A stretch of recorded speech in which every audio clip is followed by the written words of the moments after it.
Stock নাই আমি তো বলতে পারবো না কিছু, কারণ টাকা আছে তাদের কাছে। আপনারাই বলেছেন 60 কোটি হাজার টাকা।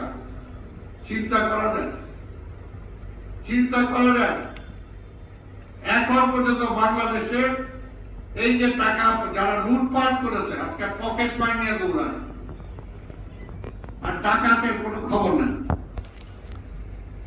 এই সরকারের তো অবস্থা।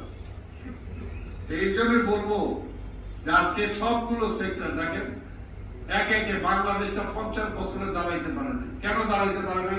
এই আধিপত্যবাদের শক্তি দাঁড়াইতে দেয় না, দাঁড়াইতে দেয় নাই। আমার মিল ইন্ডাস্ট্রিতে ভারতের লোকজন এসে চাকরি করছে। একটা মিলের ম্যানেজার যদি ভারতের হয় সে পায় 5 লাখ টাকা, আর আমার বাংলাদেশের কে হলে সে পায় 1 লাখ টাকা।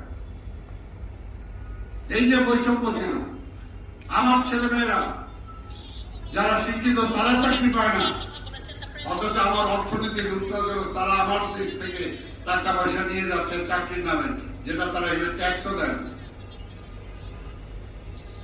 সবকিছু সীমান্ত ওপেন করে দেওয়া হয়েছে। আমরা সবকিছু দিয়েছি, কিন্তু তারপর বন্ধুর কাছে কিভাবে ট্যাক্স চাই? বন্ধু আমার মাইরা শেষ করে দিল, খবর নাই। আমার সব চাইছে নিয়ে যেতেছে, খবর নাই। আর আমি বন্ধুত্ব দেখাচ্ছি।